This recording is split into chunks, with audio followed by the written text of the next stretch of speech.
Hello friends, आज हम करेंगे प्रैक्टिस सेट नंबर 41 जो कि 7th स्टैंडर्ड की टेक्स्ट बुक से है। और जो चैप्टर है बैंक एंड सिंपल इंटरेस्ट। यहाँ पे हम फॉर्मूले के अकॉर्डिंगली हम यहाँ पे क्वेश्चन सॉल्व करेंगे जहाँ हमको इंटरेस्ट फाइंड करना होगा। आप लोग को सबको पता रहता है कि इंटरेस्ट क्या होता है। जब हम बैंक से पैसे लेते हैं या देते हैं या हम पैसे लेंगे तो हम उसे क्या बोलते हैं, लोन बोलते हैं और बोरोड मनी बोलते हैं। या फिर हम पैसे को डिपॉजिट करते हैं तो वो या तो सेविंग में मनी होती है या डिपॉजिट की हुई मनी होती है, जिसपे हम दोनों ही वे में हमको इंटरेस्ट मिलता है या दिया जाता है। तो ये दोनों चीज़ के लिए हमको इंटरेस्ट फाउंड करना पड़ता है और टोटल अमाउंट देखना पड़ता है। इसके लिए हमारे पास ऑलरेडी कोई टेक्स्ट बुक में फॉर्मूला है। फॉर्मूले के अकॉर्डिंगली हम क्वेश्चन को सॉल्व करते हैं। देखिए, जो फर्स्ट क्वेश्चन है क्या है, प्रैक्टिस सेट नंबर 41 का। If the interest on the 1700 rupees is the 340 rupees for the 2 years, the rate of interest must be dash। यहाँ पे हमको चार ऑप्शन दिया है। अब हमको चार ऑप्शंस में से एक को राइट करना है। तो हम ऑप्शंस को राइट करने से पहले इसको सॉल्व करते हैं कि कैसे इसका आंसर हमको पता चलेगा।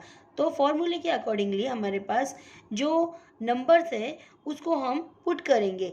यहाँ पे जो सबसे बड़ा अमाउंट है वो होगा हमारा प्रिंसिपल अमाउंट। प्रिंसिपल अमाउंट जो हम पैसा लिए या दिए हैं वो पैसा हमारे पास मेन होगा और मेन अमाउंट हमारा जो होगा प्रिंसिपल अमाउंट रहेगा। फिर वहाँ पे हमको 340 दिया गया है जो कि इंटरेस्ट अमाउंट है। और यहाँ पर हमको 2 years मीन्स के टाइम पीरियड दिया गया है। अब हमको फाइंड करने का है रेट ऑफ इंटरेस्ट। सॉरी, यहाँ पे हमको क्या मालूम करने का, rate of interest. Rate of interest जो होता है कितना परसेंट हमको इंटरेस्ट लिया जाता है या दिया जाता है, दोनों ही सूरत में हमको रेट ऑफ इंटरेस्ट कॉमनली होता है, हमको वही फाइंड करना है। तो देखिए हम कैसे सॉल्व करते हैं इसको। क्वेश्चन के अकॉर्डिंगली हम वैल्यू देखते हैं। यहाँ पे हमारे पास जो फॉर्मूला है उसमें हमारे पास जो फॉर्मूला है वो ये इस तरीके से होगा, I is equal to P into R into T divide by 100। अब मैं यहाँ पे इसका फुल फॉर्म बता देती हूँ। आई मीन्स होता है इंटरेस्ट, पी मीन्स के principal amount and R means है रेट ऑफ इंटरेस्ट जो हमेशा के परसेंटेज में होता है। और परसेंटेज के लिए हमको 100 नंबर को हमेशा याद रखना है। और टी मीन्स के टाइम, टाइम पीरियड मीन्स कि जब लोन लिया जाएगा या तो दिया जाएगा, ये दोनों सूरत में हमको टाइम पीरियड मिलता है। और डिवाइड बाय 100 करना है। यही प्रिंसिपल, यही फॉर्मूले के अकॉर्डिंगली हमको सॉल्व करना होता है। तो यहाँ पे हमारे पास जो फॉर्मूले के अकॉर्डिंगली आई है, आई हमारे पास है 2%। तो यहाँ हम क्या करेंगे, पहले अमाउंट लिख देते कि हमारे पास कौन कौन से अमाउंट्स हैं। पी जो है प्रिंसिपल जो अमाउंट है, प्रिंसिपल अमाउंट है हमारे पास 1700 रुपीज़। यहाँ पे 1700 रुपीज़ दिया है। नेक्स्ट है हमारे पास 340 रुपीज़ जो कि हमारे पास क्या हो जाएगा, आई। तो आई हमारे पास है 340 रुपीज़। नेक्स्ट है हमारे पास टाइम, टाइम क्या है 2 इयर्स। कितना है 2 इयर्स। टाइम पीरियड कितना है लोन का, 2 इयर्स है। अब यहाँ पे हमको क्या फाइंड करने का है, आर। आर क्या है हमारे पास, rate of interest. Rate of interest हमको फाइंड करना है। और यहाँ पे जो हमको ऑप्शन दिया है टेक्स्ट बुक में, आपको जो चार ऑप्शन दिया है उसी में से एक ऑप्शन का आंसर हमको मिल जाएगा। तो हम सॉल्व करते हैं फॉर्मूले के अकॉर्डिंगली। हम लिखते हैं, क्या लिखेंगे देखिए, I is equal to P into R into T divide by 100। I की वैल्यू हमको ऑलरेडी दी गई है। कितनी है हमारे पास आई की value, 340 is equal to P. P हमारे पास कितना है 1700 and the R we don't know, you have to write the same as it is. And T is a 2 years है and divide by same as it is 100। अब हमको cancel करना है, divide करना है। तो हम इजीली यहाँ पे से, अगर हमारे पास डिनोमिनेटर और न्यूमरेटर में ज़ीरो की जो क्वांटिटी है एक जैसी होगी, जो कितनी भी होगी, हम उसको कैंसिल कर सकते हैं। मीन्स कि यहाँ पे 2 0 है और यहाँ पे भी 2 0 है। न्यूमरेटर और डिनोमिनेटर में ही देखना है हमको। अगर यहाँ पे साइड में होगा मीन्स मल्टीप्लिकेशन के साथ होगा तो नहीं कैंसिल होगा। यहाँ पे हमारे पास न्यूमरेटर और डिनोमिनेटर में 2 2 0 है तो दोनों को हम कैंसिल कर देंगे। अब हमारे पास क्या बचा, 340 एंड 17 इंटू आर इंटू 2। अब यहाँ पे हम देखेंगे इक्वल के दो साइड है। लेफ्ट हैंड साइड इक्वेशन है ना ये, तो इक्वेशन हमारे पास हमेशा क्या मिलती है, टू साइड्स मिलती है। जब हमारे पास टू साइड की जब इक्वेशन होती है तो हम उसकी साइन को चेंज करके उसके जो हमारे पास अल्फ़ाबेट होता है वो अल्फ़ाबेट का हम वैल्यू फाइंड करते हैं। तो यहाँ पे ये दोनों नंबर्स हमारे पास मल्टीप्लिकेशन में है, मल्टीप्लिकेशन दूसरे साइड जाके इक्वल के सेकेंड साइड जाके क्या हो जाता है, वो डिवाइड में कन्वर्ट हो जाता है। तो हम यहाँ पे इस तरीके से लिखते हैं 340 एंड डिवाइड बाय, यहाँ पे क्या हो जाएगा 17 इंटू 2 हो जाएगा और r अपनी ही प्लेस पे रहेगा। हमने क्या करें, यहाँ पर ये दोनों मल्टीप्लिकेशन में है, मल्टीप्लिकेशन दूसरी साइड जाके वो डिवाइड में कन्वर्ट हो जाता है। अब हम इसको कैंसिल करेंगे। पहले हम 2 को कैंसिल करते हैं, 2 1 जा 2, या हम 17 को भी कैंसिल कर सकते थे, लेकिन हम 2 से करें। 2 1 जा 2, बाजू में 1 कैरी हो गया, यहाँ पे ये 14 हो गया। 2 7 जा 14 and 0 same as it is. यहाँ पर हमारे पास क्या है, 17 है, 17 1 जा 17 and 0 same as it is. यहाँ हमको क्या मिल गया, ऊपर जो न्यूमरेटर में जो नंबर हमको मिला है वो कितना है, हमारे पास 10 है। तो हमने यहाँ पे r इज इक्वल टू क्या लिखे, 10 लिखे। हमेशा जो रेट ऑफ इंटरेस्ट होगा वो परसेंटेज में होगा, तो मीन्स यहाँ पे कितना हो जाएगा, r क्या हो जाएगा, रेट ऑफ इंटरेस्ट क्या हो जाएगा, 10% हो जाएगा। तो देखिए क्वेश्चन में हमारे पास 10% का ही है, जहाँ हमारे पास ऑप्शन में 10% होगा तो वो हमारा आंसर हो जाएगा। तो यहाँ पे हमारे पास देखिए 12% है, 15% है, 4% है और 10% है। तो ये जो फोर्थ नंबर है ये हमारा आंसर है। नेक्स्ट क्वेश्चन करेंगे, question number 2। If the entrance on the 3,000 rupees is the 600 rupees at the certain rate for the certain number of the years, what would be the interest be on the 1500 rupees under the same condition. क्या बताया है कि हमको 3000 रुपये पे 600 रुपये के interest पे, क्या बता रहा है हमको कि 3000 रुपया है और उस पर हमको रेट ऑफ इंटरेस्ट 600 रुपया मिल रहा है। जो हमारे पास इंटरेस्ट रेट है वो कितना मिल रहा है, 600 रुपया मिल रहा है। जो भी सर्टन पीरियड और टाइम का जो हमको बताया गया है, रेट ऑफ इंटरेस्ट जो भी बताया गया है उस पर हमको 3000 पे 600 रुपये मिल रहा है। और उसी तरह से what would be the interest be on the 1500 rupees under the same condition, मतलब 1500 रुपये पे। अब 3000 और 1500 में क्या डिफरेंस लग रहा है हमको, हाफ एंड हाफ का। यहाँ पे जो पहला अमाउंट है, प्रिंसिपल अमाउंट है 3000 है और उस पर हमको जो रेट ऑफ इंटरेस्ट जो मिल रहा है हमको 600 रुपीज़ मिल रही है। और सेकेंड हमको बताया है कि 1500 रुपीज़ है तो उसका जो इंटरेस्ट होगा वो कितना होगा, जितना हमको पहले जो पीरियड दिया है, जितना रेट ऑफ इंटरेस्ट दिया है सेम कंडीशन रहेगी, बस हमको इंटरेस्ट फाइंड करना है। तो इस कंडीशन में भी हमको क्या दिया है, ऑप्शन दिया है कि फर्स्ट में 300 रुपीज़ है, फिर 1000 रुपीज़ है, 700 रुपीज़ है और द 500 रुपीज़ है। तो इसमें से हमको ऑप्शंस को खाली चूज़ करके राइट क्लिक करना है। अब कैसे करेंगे हम, राइट मानने के लिए हम क्या करेंगे, पहले इसको सॉल्व कर लेते हैं, सॉल्व करने के बाद जो आंसर आएगा उस पर राइट करते हैं।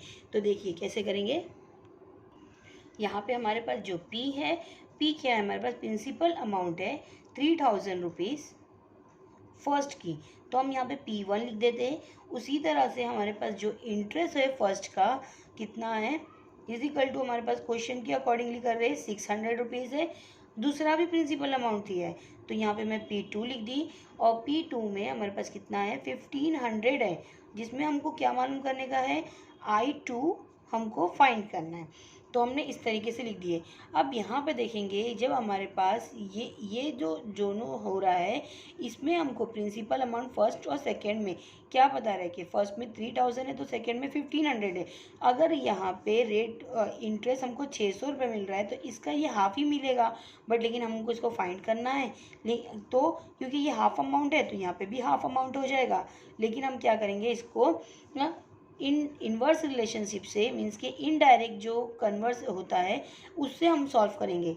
जो हम क्या बोलते हैं, डायरेक्ट वेरिएशन होता है और इनडायरेक्ट वेरिएशन होता है। ये हमारा क्या हो रहा है, डायरेक्ट वेरिएशन होता है। इसके लिए हम पहले जो आई है इसको अज्यूम कर लेते हैं कि ये क्या है, एक्स है। तो लेट द कितने पे है, 1500 rupees, the principal amount 1500, the interest should be the interest should be, क्या हो जाएगा यहाँ पे x। जब हमारे पास प्रिंसिपल अमाउंट 1500 होगी तो इंटरेस्ट कितना होगा x होगा, क्योंकि हमको जो चीज़ हमको मैथमेटिक्स में नहीं मालूम होती है तो हम कोई भी वेरिएबल्स को या कोई भी अल्फ़ाबेट को हम बोल सकते हैं कि उसको अज्यूम कर लेते हैं कि ये वही है। अब इससे पहले वाले उसमें हमारे पास क्या था, एक ही अमाउंट थी। चाहे तो हम वो फॉर्मूले को भी यूज़ करके कर सकते हैं, बट लेकिन वो बहुत लेंदी होगा, ये हमारा बहुत ही छोटा होगा। देखिए कैसे करते हैं, बहुत ही ईजी है, आप आसानी से कर सकते हैं। तो यहाँ पे हमारे पास जो इसको इनडायरेक्ट वेरिएशंस में होगा तो वही इस तरीके से होगा कि हमको खाली p और i का ही फाइंड करके हम डायरेक्टली इसको सॉल्व कर सकते हैं। कैसे करते हैं देखिए, फर्स्ट i मीन्स के इंटरेस्ट डिवाइड बाय होगा p फर्स्ट से, उसी तरह से इक्वल i सेकेंड मीन्स के इंटरेस्ट अमाउंट p टू से। तो हमारे पास यहाँ पे जो फर्स्ट वाला जो इंटरेस्ट है वो हमारे पास क्या है 600 है, एंड प्रिंसिपल अमाउंट कितना है 3000 रुपीज़ है। हाँ, उसी तरह से अगर हमारे पास इंटरेस्ट कितना है, यहाँ पे हमने अज्यूम करे कि ये x है, तो इसी का हमारे पास प्रिंसिपल अमाउंट कितना है 1500 रुपीज़ है। अब इसको हम क्रॉस मल्टीप्लाई कर देंगे, इसको इससे मल्टीप्लाई करेंगे, इसको इससे मल्टीप्लाई कर देंगे, तो यहाँ पे हमारे पास क्या आ जाएगा 600 इंटू 1500 हो जाएगा, और यहाँ पे ये क्या हो जाएगा x इंटू कितना हो जाएगा 3000 हो जाएगा, 3000 हो जाएगा। लेकिन यहाँ पे ये मल्टीप्लिकेशन में हमको वेरिएबल्स फाइंड करने का है, तो यहाँ पे ये क्या हो जाएगा 1600 into 1500 divide by 3000 into x। यहाँ से 2 0 कैंसिल हो गया, ऊपर न्यूमरेटर से भी 2 0 कैंसिल हो गया। अब 1 0 कैंसिल होगा, ये 1 0 से ये 1 0 कैंसिल हो गया, बचा क्या हमारे पास 3 3 1 जा 3 3 2 जा 6, यहाँ पे 0 same as it is, means हमारे पास क्या आया 20 इंटू 15 आया, और ये x same as it is. तो इन दोनों को हम जब मल्टीप्लाई करेंगे तो 15 2 जा कितना हो जाता है 30 हो जाता है, और 0 सेम एज इट इज़।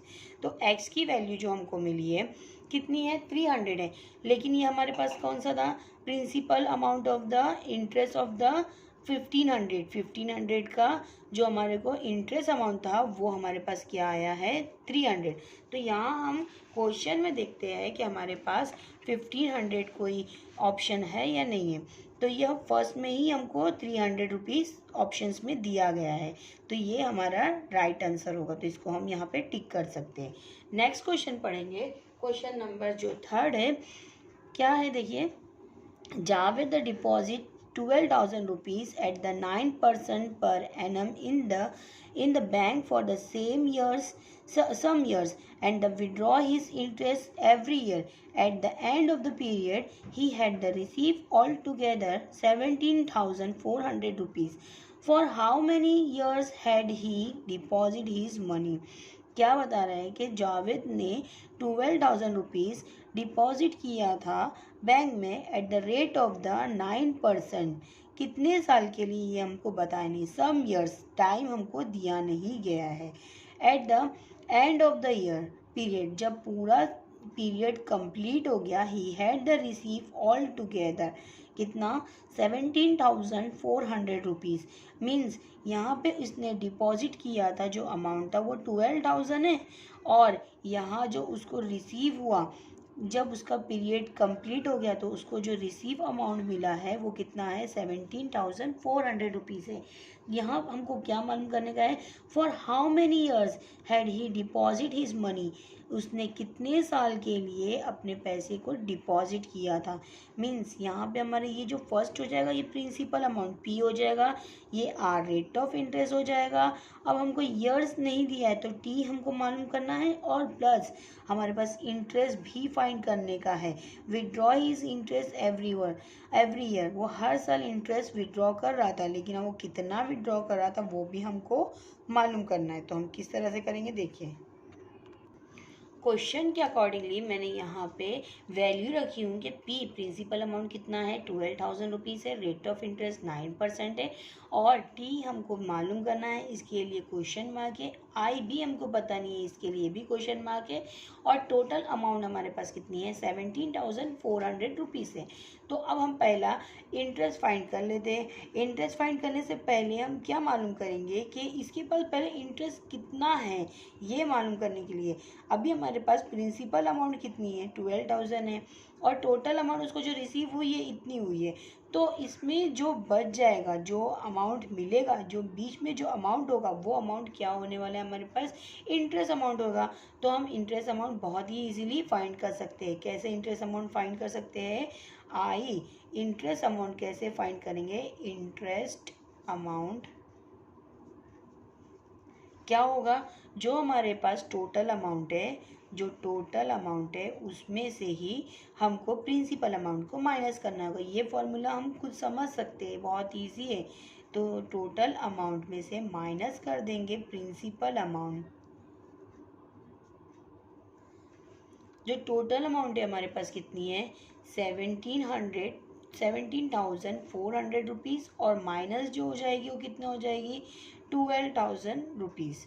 अब इन दोनों को माइनस कर दो, ज़ीरो में से ज़ीरो माइनस हुआ तो ज़ीरो होता है, ज़ीरो में से फिर से ज़ीरो माइनस हुआ ज़ीरो हो गया, फोर में से ज़ीरो माइनस हुआ अगेन फोर हो गया, और यहाँ पे हमारे पास सेवन में से फाइव माइनस हुआ तो टू माइनस हुआ तो फाइव हो जाता है, और वन मीन्स हमारे पास उसके पास कितना हो गया है, इंटरेस्ट कितना हो गया था, यहाँ पे देखिए कितना मिल गया हमको, 50 नहीं सॉरी, यहाँ पे 17 में से 2 माइनस हो जाता है तो यहाँ पे हमारे पास 5 मिल जाता है, 1 में से 1 माइनस हुआ तो 0, आप यहाँ पे देख सकते हैं। तो हमारे पास कितना मिला, जो इंटरेस्ट अमाउंट हो जाएगा आई कितना हो जाएगा हमारे पास, 5,400 रुपीज़ हमारे पास आई हो गया। अब हमारे पास 5,400 तो मैं यहाँ पे लिख पुट कर सकती हूँ, 5,400 रुपीज़ ऊपर लिख दी मैंने। अब उसके बाद हमको क्या करने का है, हमको मालूम करने का है एक जो हमारे पास तो टी मालूम करने का है, मीन्स के ईयर्स मालूम करना है। तो हम जो फॉर्मूला है वही फॉर्मूले को यूज़ करेंगे, I is equal to P into T R into T divide by 100। यह हमारा फॉर्मूला है, यही फॉर्मूले को यूज़ करेंगे, जिसमें हमारे पास आई भी ऑलरेडी भी हमको मिला है 5,400। तो हम अपनी जगह पे इसको लिखेंगे, आई की जगह प्लेस पे 5,400 एंड प्रिंसिपल अमाउंट है 12,000 rupees and the rate of interest है 9 एंड टी हमको नहीं मालूम है, तो हम same as it is T की प्लेस पे टी लिख देंगे एंड 100। बहुत इजी है इसको सॉल्व करना, बहुत इजी है। अब यहाँ पर हमारे पास 2 है तो ये 2 से ये 2 कैंसिल हो जाता है, तो कैंसिल कर दिए। अब ये मल्टीप्लिकेशन में है तो हम डायरेक्ट डिवाइड में डाल सकते हैं इसको, या तो फिर एक स्टेप ज़्यादा करके लिख दो कि 5,400 is equal to 120 into 9 into T, ये हो गया। नेक्स्ट हम क्या लिखेंगे, ये दोनों मल्टीप्लिकेशन में है तो मल्टीप्लाई सेकेंड साइड क्या हो जाएगा, डिवाइड हो जाता है। तो 5,400 divide by 120 into 9 and T same as it is. यहाँ से ज़ीरो कैंसिल हो गया, ये ज़ीरो कैंसिल हो गया। 9 के टेबल में हमारे पास 54 आता है, 9 1 ज़ा 9 एंड 9 6 ज़ा होता है हमारे पास 54, और ये जो ज़ीरो ये बाकी था, रिमेनिंग था, you have to write the up side, ये हो गया। अब 12 के टेबल में हमारे पास 60 भी आता है, 12 1 ज़ा 12, 12 5 ज़ा 60, तो हमारे पास जो आंसर मिल रहा है 5। तो 5 क्या हो गया हमारे पास, 5 हमारा टाइम पीरियड हो गया। तो इसको कितना टाइम लग रहा है, कितना टाइम लगेगा, कितने साल के बाद उसको मिल रहा है, पूरे 5 साल के बाद। तो जो हमारे पास जो नाउन है क्या है हमारे पास, जो नेमिंग वर्ड क्या है, जावेद। तो जावेद को कितने साल के बाद पैसे मिल रहे हैं, उसका जो टाइम पीरियड है उसका 5 ईयर्स का है। लिखेंगे कि Javed deposit the money for the 5 years. The next question, what is the next question, see here के देखिए यहाँ पे जो नेक्स्ट क्वेश्चन है, Lata Ben borrowed the sum money from a bank at the rate of the 10% per annum interest for the 2.5 years to start a cottage industry. She had the paid 10,250 rupees as the total interest. How much money had she borrowed? यहाँ पे हमको क्या है, जो capital amount है वो हमको बताया है कि देखिए लता बहन ने सम पैसा, कुछ पैसे बैंक से लिए। बोरो करना मतलब होता है कि उधार लेना। मीन्स के लता बहन ने क्या करे है, पैसे उधार लिए, मीन्स के लोन लिए बैंक से। कितने परसेंट इंटरेस्ट के साथ? 10%, 10%। इंटरेस्ट रेट क्या होगा? रेट ऑफ इंटरेस्ट जो हमको मिल रहा है वो, इंटरेस्ट फॉर द 2.5 ईयर्स, जो हमको ईयर दिया है। ईयर्स आया मीन्स क्या है? टाइम पीरियड हो गया। 2.5 मीन्स के 2 साल और आधा साल, मीन्स के 2.5 साल के लिए उसने ली थी to start the cottage industry, अपने बिजनेस के लिए। If she paid the 10,250 rupees as a total interest, उसने कितना इंटरेस्ट अभी तक पे कर चुकी है? 10,250 rupees. How much money had she borrowed, तो हमको बताना है कि उसने कितना पैसा बैंक से बोरो किया था। ये क्वेश्चन है हमको। अब हमको क्वेश्चन समझ में आ गया। अब क्वेश्चन के हिसाब से हम वैल्यू पुट कर देंगे जो हमारे पास फॉर्मूला है। बस ये जो न्यू चीज़ आई है हमारे पास, ये हमारा जो फ्रैक्शंस है उसको पहले हम लाइक फ्रैक्शन में कन्वर्ट कर देते हैं। देखिए कैसे।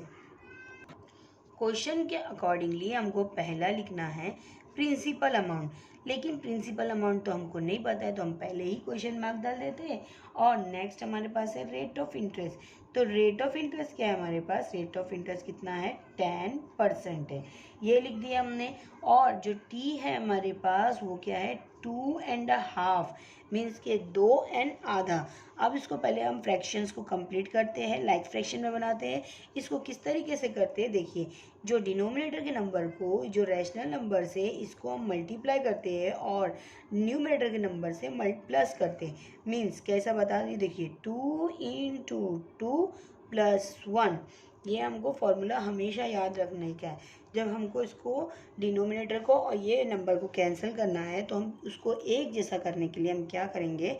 डिनोमिनेटर के नंबर को साइड के नंबर से मल्टीप्लाई करेंगे और जो ऊपर का नंबर है, न्यूमरेटर का नंबर है, उससे हम प्लस कर देंगे। और अगेन हम डिनोमिनेटर के जो नंबर है सेम एज इट इज़ अपनी प्लेस पे लिख देंगे। तो यहाँ पे हमको क्या मिला? 2 × 2 = 4 + 1 क्या हो गया? 5 हो गया एंड 2 हो गया। यहाँ पे हमको ये आंसर मिल गया। तो हम इसको अब ऐसे ही रखते हैं। अब इसके पास P है, R है, T है और हमको एक और चीज़ चाहिए रहता है, वो क्या होता है? I। तो I हम लिख देते हैं। तो I हमारे पास ऑलरेडी दिया गया है, कितना है? 10,250 रुपीज़। ये हमको ऑलरेडी क्वेश्चन में ही दिया है। अब जो हमारा फॉर्मूला है, फॉर्मूले के अकॉर्डिंगली करते हैं। बस हमको ये याद रखना है कि हमने ये जो करे है इसकी वजह से थोड़ा सा क्रिटी हो गया है, लेकिन बट ये बहुत ईजी है। हमारा फॉर्मूला क्या है? I = P × R × T divide by 100। I की जो वैल्यू है हमारे पास कितनी है? मीन्स के इंटरेस्ट की जो वैल्यू है हमारे पास है कितना है? 10250। And principal amount we don't know, तो same as it is you have to write. And R कितना है हमारे पास? 10%। एंड द टी = कितना है? 5/2 है। तो हम इसको वैसे ही लिखेंगे अभी। और ये जो 100 है हम इसको भी बराबर वही प्लेस पे लिख देते हैं। अब देखिए, जैसे हमारे को कैंसिल करना था हम उसको पहले कैंसिल कर लेते हैं। अगर ये कैंसिल यहीं से हो जाए तो अच्छी बात है। तो हमारे पास यहाँ पे एक ज़ीरो है, ये भी ज़ीरो कैंसिल हो गया। अब बचा क्या हमारे पास? अच्छा, डिवाइड में यहाँ पे 2 है तो हम इसको ला सकते हैं यहाँ पे, क्योंकि ये भी 5/2 है। डिवाइड में तो हम यहाँ पे लिख सकते हैं। तो ये डिवाइड को अगर हम ये साइड लेके जाएंगे तो वो मल्टीप्लिकेशन में जाएगा, और वो मल्टीप्लिकेशन क्या हो जाता है? यहाँ दूसरी साइड होता है तो डिवाइड हो जाता है। ये हमको समझना होता है कि इक्वल के जो दो साइड होते हैं उसकी साइन अपोजिट हो जाती है। अगर इक्वल की सेकेंड साइड जाता है तो वो मल्टीप्लाई डिवाइड हो जाता है और डिवाइड मल्टीप्लाई हो जाता है। तो अभी हमारे पास क्या नंबर बच गया है? अभी ऊपर के साइड में हमारे पास न्यूमरेटर में जो नंबर बचा है 5 बचा है, और डिनोमिनेटर में जो नंबर बचा है 10 बचा है, और 2 जो ये साइड का जो नंबर है ये भी बच गया है। तो हम इसको भी लिख देते हैं यहाँ पर। ये भी डिनोमिनेटर में नंबर है और ये भी डिनोमिनेटर में, तो हम इसको डिनोमिनेटर में साथ में लिख सकते हैं क्योंकि दोनों भी डिवाइड में नंबर है। तो एक और स्टेप में बढ़ा देती हूँ, 1250 = P यहाँ पे हमारे पास P है और देखिए मल्टीप्लिकेशन 1 5 ज़ा 5 हो जाएगा, तो सेम एज इट इज़ लिख देंगे। अब डिवाइड में हमारे पास जो नंबर है क्या है, 10 भी है और ये भी इसके डिवाइड में, तो ये डिवाइड हमने इस तरीके से लिख दिए। अब हमारे पास डिवाइड में जो नंबर है ये दोनों नंबर है, इन दोनों को हम मल्टीप्लाई कर दे तो 20 आ जाता है। या तो हम मल्टीप्लाई कर दो या तो फिर हम इसको इसी तरह से कैंसिल भी कर सकते हैं। तो कैसे कैंसिल करेंगे देखिए, हाँ यहाँ पे 5 2 ज़ा 20 कर दीजिए, तो यहाँ पे 20 लिख भी सकते हैं या तो फिर हम इसको दूसरी साइड लेके जाएंगे। कैसे लेके जाते हैं देखिए, यहाँ पे ये डिवाइड में, तो डिवाइड दूसरी साइड जाता है तो क्या हो जाता है वो मल्टीप्लाई में, और मल्टीप्लाई दूसरी साइड में से वो क्या हो जाता है डिवाइड। तो ये वाला जो नंबर हो जाएगा हमारा डिवाइड का नंबर मल्टीप्लाई में हो जाएगा। तो ये नंबर क्या हो जाएगा 10250 इंटू ये क्या हो जाएगा डिवाइड है, तो डिवाइड क्या हो गया यहाँ पे मल्टीप्लाई हो गया। और ये ऊपर का जो कौन सा है मल्टीप्लिकेशन नंबर है, तो मल्टीप्लिकेशन नंबर क्या हो गया डिवाइड में आ गया। ये P same as it is place पे। अब 5 1 ज़ा 5 5 2 ज़ा 10, तो हमारे पास अभी क्या नंबर मिला देखिए 10250 2 2 ज़ा कितने हो जाएगा, ये डायरेक्ट में कर ली 4 और P। अब इसको मल्टीप्लिकेशन कर दो, 4 0 ज़ा 0 4 5 ज़ा 20 4 2 ज़ा 8 प्लस 2 10 1 कैरी 4 0 ज़ा 0 प्लस 1 4 1 ज़ा 4, तो P की वैल्यू क्या मिल गई हमको 41,000। मीन्स कि इसने कितना बोरो करे थी, लता बहन the borrowed the 41,000 rupees at in the bank. हम ये लिख सकते हैं, क्या लिखेंगे लता बहन, क्वेश्चन में कौन सी है लता बहन, तो हम यही लिखेंगे लता बहन 41,000 rupees borrow money to the bank from the bank the bank। ये हमारा आंसर हो गया इस तरीके से। नेक्स्ट हम क्वेश्चन नंबर जो 6 है, जो क्वेश्चन नंबर 5 है वो हम डायरेक्टली भी कर सकते हैं। तो अगर ये वीडियो बहुत लंबा हो गया तो हम नेक्स्ट वीडियो में करते हैं, नेक्स्ट वीडियो में करते हैं हम नेक्स्ट क्वेश्चन, जो क्वेश्चन नंबर ये वाला जो बच गया हमारे पास क्वेश्चन नंबर जो 5 है fill in the blanks type का है, तो ये वाला क्वेश्चन हम नेक्स्ट वाले वीडियो में करेंगे। अगर मेरा वीडियो आप लोग को अच्छा लग रहा है तो प्लीज़ लाइक करिए, शेयर करिए और सब्सक्राइब करना ना भूलिए। Thank you.